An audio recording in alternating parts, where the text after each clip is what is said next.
안녕하세요. 이번 편에서는 깃의 기본, 여럿이서 협업하기 편에 대해서 알아보겠습니다. 이전 브랜치 편에서 이미 혼자 코딩할 때 브랜치를 사용하는 방법에 대해서 배웠었어요. 브랜치로 동시에 여러 기능을 구현을 하고 관리를 할 수 있다는 걸 배웠습니다. 즉, 이전 편에서 언급했던 예시처럼 두 가지 기능인 피처 1과 피처 2를 각각의 브랜치에서 구현한 후에 최종적으로 합쳐서 최종 코드를 만들 수가 있었습니다. 그렇다면 이제 이런 생각이 들 수도 있죠. 여럿이서 협업할 때도 브랜치를 생성해서 작업한 후에 합치면 쉽게 협업할 수 있겠네요. 네, 맞습니다. 사실상 혼자서 브랜치를 사용하는 방법이나 협업할 때의 사용법이나 크게 다른 점은 없어요. 지금 보이는 그림처럼 혼자 여러 기능을 구현할 때 브랜치를 사용을 할 수가 있었다면, 여럿이서 협업할 때는 여러 명의 개발자들이 각자의 기능을 담당하고 각자의 브랜치를 만들어서 개발을 할 수가 있습니다. 여기까진 크게 어렵지 않죠? 브랜치 명령어를 한번 정리했습니다. 새로운 브랜치를 만드는 명령어인 git 브랜치, 그리고 헤드를 이동시키는 git 스위치, 최종적으로 브랜치들의 코드를 병합하는 git merge 등의 명령어를 배웠었죠. 기억이 안 나시는 분들은 git의 기초, 브랜치 편을 다시 참조하면 금방 기억할 수 있을 겁니다. 사실 제가 이전 편에 브랜치 마지막 장에서 제가 동시에 여러 브랜치에서 같은 함수에 같은 줄의 코드를 수정했을 때는 도대체 코드를 어떻게 합쳐서 병합할 수 있을지에 대한 의문점을 남기고 나서 강의가 끝났었어요. 두 개발자가 각자 별개의 부분을 구현하고 합쳤다면 큰 문제 없이 그냥 git merge로 해결이 되겠지만, 현실에선 그렇지 못한 경우가 훨씬 많습니다. 이런 문제가 발생했을 때를 merge conflict, 즉 코드를 병합하는 과정에서 충돌이 발생했다고 표현합니다. 자, 그러면 두 개발자가 같은 코드를 변경했을 때 예시를 한번 살펴볼게요. CS101은 1, CS201은 2라는 수업 과목 리스트가 작성되어 있는 파일을 두 사람이 동시에 수정 중이라고 한번 가정해 봅시다. 개발자 한 명이 CS202는 2라고 수정을 했고, 위에 보면 다른 한 명이 CS201은 7이라고 수정을 했습니다.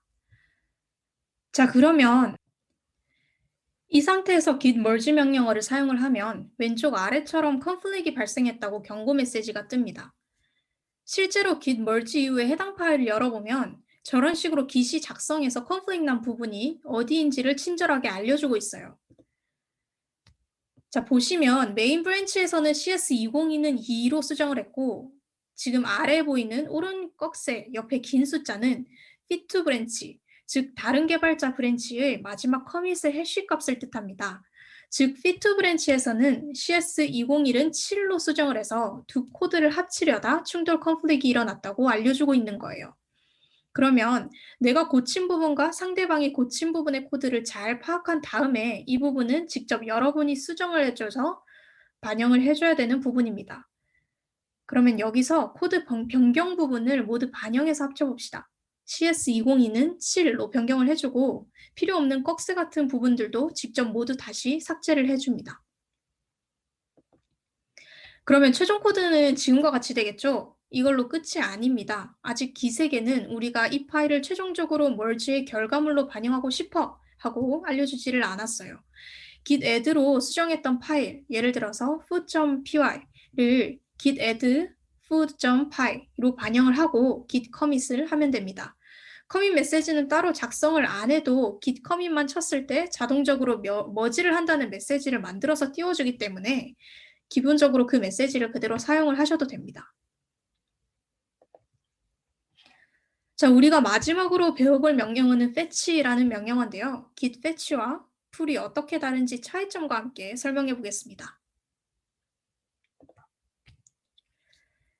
git fetch는 리모트 레포지토리의 가장 최근 상태를 로컬로 가져오는 거고, git pull은 리모트 레포지토리의 가장 최근 상태를 로컬로 가져온 후 나의 로컬 브랜치를 가장 최신 코드와 병합하는 것이라고 적혀 있어요.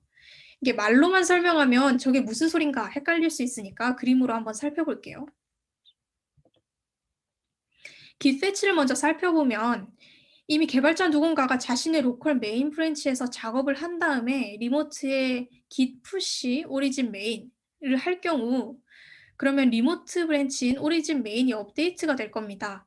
다만 로컬에서 작업을 열심히 메인 브랜치에서 하고 있던 저는 리모트 메인 브랜치가 업데이트돼서 변경되었는지 그대로 있는지 아직 알 수 있는 방법이 없죠.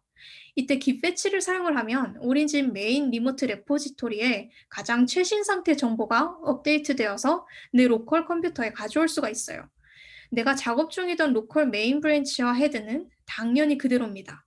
리모트 레포 정보를 가져오는 게 패치 역할을 다해요.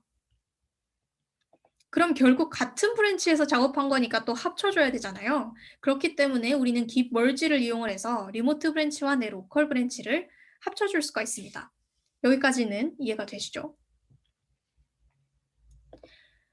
자, 그럼 풀은 더 쉽습니다. 풀은 결국 깃 패치와 멀지를 한꺼번에 실행하는 명령어예요. 그렇다면 풀을 사용하면 되지 왜 굳이 깃 패치라는 명령어를 알려주는 건가요? 라고 궁금해하실 수도 있어요. 다양한 이유가 있을 수가 있습니다. 깃 멀지 컨플릭트가 이전처럼 발생할 수도 있고요. 아니면 당장 멀지를 하고 싶진 않지만 다른 사람들이 어떤 부분을 수정했는지 확인만 하고 싶을 수도 있어요. 혹은 멀지가 아닌 리베이스 등 다양한 방법으로 코드를 병합하려고 시도를 할 수도 있습니다. 리베이스와 같은 명령어는 또 다음 편에서 알려드릴 예정이니까 참조를 하시면 될 것 같아요. 오늘 강의는 여기까지 하겠습니다.